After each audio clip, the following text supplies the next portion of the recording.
As the year 2022 comes to an end, I thought I'd do one final message for what turned out to be the longest year of my entire life. My expectations for 2023 are very high, as it will be the year I turn a half century. There is still a lot left to be done in this country, if we, as a country, decide it's worth saving at all. I, for one, believe it is, but not in the current state or on its current trajectory. Like many of us, you too have possibly lost much this year, as well as 2020 and 21. A year ago, family gatherings were strictly controlled with special rules for the unvaccinated in some jurisdictions. Even a year later, it's still incomprehensible that governments believed they had the right to stop you from being with your family, and families were gullible enough to allow it. I don't think anyone has gone untouched by the events of the last 3 years. Many of us have lost our jobs because we would not consent to a novel and experimental medical procedure to which little was known about long-term health safety. Unfortunately, we're now living with the consequences of those who did not care about the long-term health safety. We were corralled into our urban cages, even after knowing full well these lockdowns were counterproductive, economically destructive, and psychologically harmful.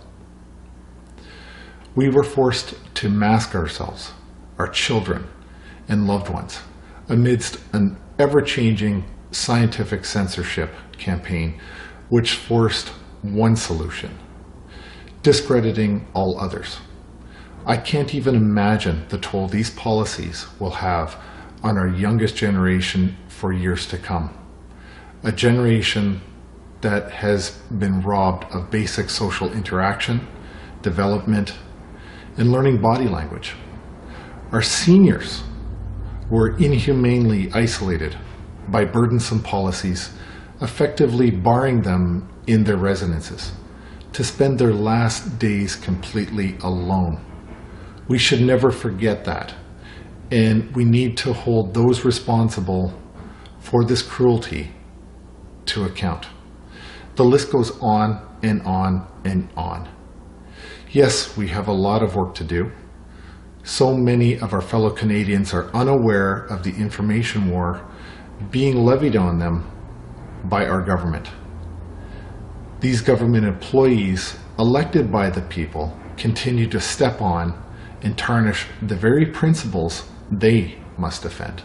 When we questioned their inconsistencies, media institutions sought to divide us more, separating vaxxed from unvaxxed, as if playing a perverse game of divide and conquer in real time. You may have lost family members, friends, and co-workers to illness, SADS, or even suicide. You may have also been pushed out of otherwise inseparable relationships because other people took the word of the government or the anchor man over the countless hours of research you personally did about the risks and harms associated with certain government policies. It wouldn't have made a difference even if you had a PhD in biological sciences, because those that do were absolutely vilified for speaking the truth in public. Well-credentialed scientists and doctors who are experts in the field of virology and immunology have been targeted on all social media platforms for questioning the government's own science. We have seen deliberate targeted attacks on the reputations of scientists who, had they supported the experimental medical intervention, would have been hailed as household heroes. But because some of these courageous scientists actually abided by true scientific methods and not scientific dogma, their reputations were attacked and their careers ruined. as they were deemed no longer credible, conspiracy theorists, and those that should lose their livelihood, simply because they had followed the same principled practices, laws, and ethical rules around human experimentations in pharmaceuticals. What was solidified for me these last 3 years is that those whom I faithfully believed would have stood up to the Nazis actually wouldn't have. Many people pleasantly surprised me because I've seen firsthand that they would have risked their very freedom to remain free. People like Tamara Leach, who was threatened with jail time for the crime of publicly accepting a Freedom Award. Ironically, she was later jailed for 25 days for posing in a photo with me the night she accepted the George Jonas Freedom Award, even though our law firm was the host of the award and there was no breach of her conditions. This kind of political retribution is something you'd expect from North Korea, not Canada. We have seen the government and the media do everything in their power to stifle, censor, and to vilify anyone with an opposing view. Quite possibly, you may be the one who turned your back on those loved ones who just had a very opposite opinion than you did during the previous 3 years. You may have been a parent who disavowed your own child, and you may have been the son or daughter that listened to strangers above the sacred love of your parents and their absolute biological imperative to keep you safe. You may be the sibling that refused to acknowledge the views of your brother or sister and force the rest of your family to choose between you and them. It seems in that case, the words of a stranger were more important than the bonds of your family. Last January, thousands of Canadians took to the highways and overpasses as convoys from all over this country, both from the east and west, traveled to the nation's capital to send a very clear message to the federal government. That message was the government works for the people and that no temporary emergency is going to allow them to forsake the long-established rule of law in this country, nor would we allow these measures to become permanent. What may surprise you was that the Freedom Convoy in Ottawa, the protests in Coutts, Alberta, and Windsor, Ontario, were never about mandates, nor were the protests that emerged in 27 other countries around the world after the Freedom Convoy. It was and always has been about government overreach at every level and from every institution within our so-called civilized society. Many opponents of the Freedom Convoy, most notably the government and the media, have often justified the actions of the government in institutions under the guise of a global emergency that was a threat to the lives of us all.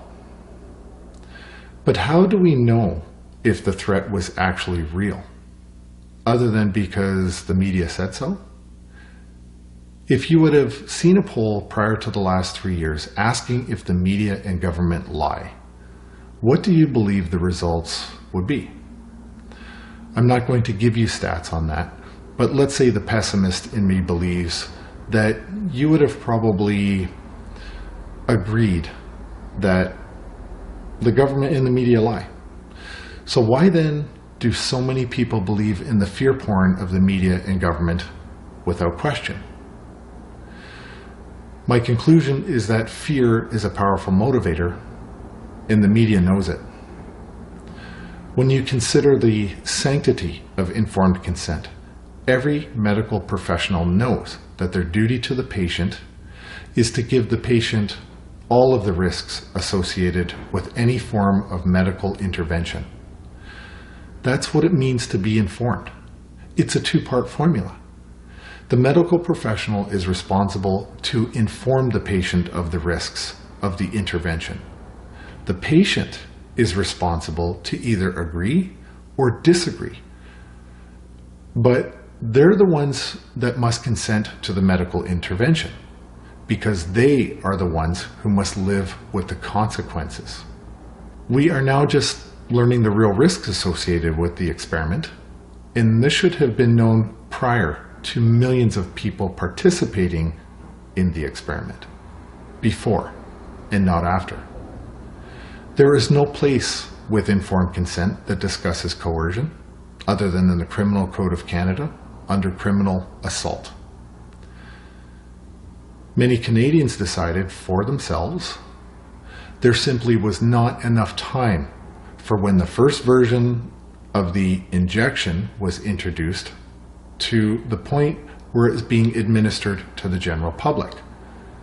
People intuitively felt that the long-term safety data did not exist. Therefore, how could you be informed of the long-term risks while vigorously being coerced into giving your consent? Many Canadians simply did not take the experimental injection to be inoculated from a virus. Many Canadians participated in the inoculation against unemployment or from being excluded from society and denied access to the necessities of life. Ironically, risking their health was easier than resisting the societal pressure to conform. Many Canadians used the convenient excuse that they just wanted to travel while being grossly ignorant of the fact that mobility under the Charter of Rights and Freedoms in Canada is exempt from the notwithstanding clause in Section 33 of the Charter.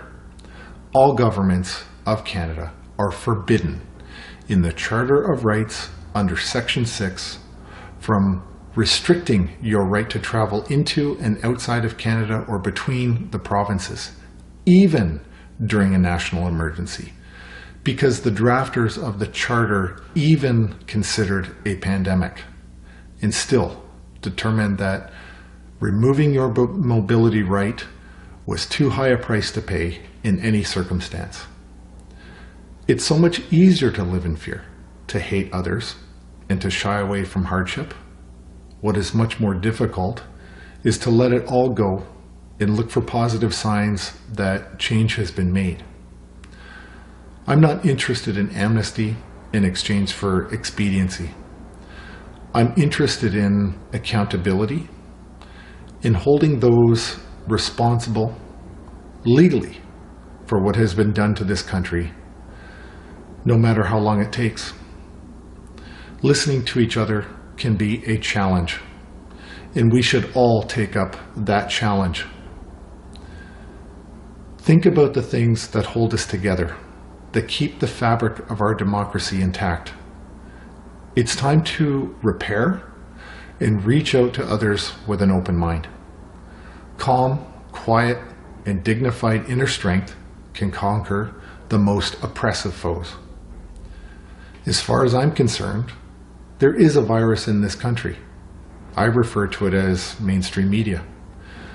Just imagine the harmony we would have in this country if we had a media that was relentless in the pursuit of truth instead of disseminating lies.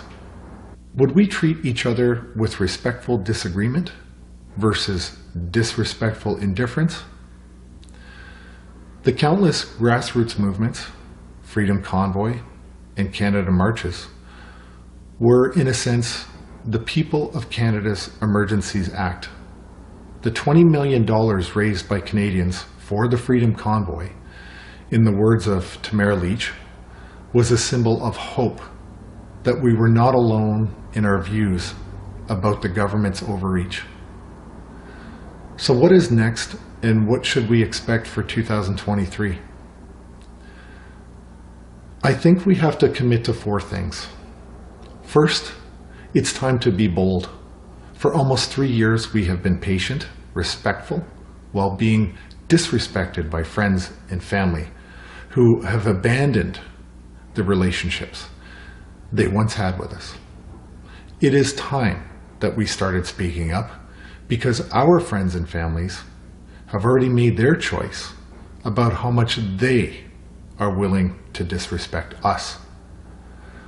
We need not worry about speaking the truth because it may offend those who have already offended. Second, start paying attention to legislation being passed by the federal and provincial governments. Bills like C11, C21, and C36 are deliberate attempts to transfer your personal safety and security into the hands of the government in your right to hear the truth about issues that impact your life. 2023 will be the year of legislation, and you don't want to wake up one day and wonder what the hell has happened to your liberties while you were asleep. Just ask your Eastern European friends what it's like to live under an oppressive state. Third, turn off the mainstream media. They lie. We know it. They know it. Call your senators and implore them to stop Bill C11, as it is an assault on your right to hear the truth, and we must call on our institutions to be better instead of echoing propaganda like parrots. Fourth, we must commit to bringing about this change with peace. Peacefulness combined with constructive action cannot be ignored. We can lead the way with peace, even when our government provokes us and discredits us, like they did last February with the vicious attacks against peaceful, unarmed protesters, and like they just did once again during the Public Order Emergency Commission. Every time they take action against the public, they reveal just how far they are willing to go to control every aspect of our lives in the name of safety. This is your year, Canada. All of you. Don't tire of standing up for the truth. Generations after us will remember these days when men and women of conscience and character stood up for freedom, irrespective of the cost.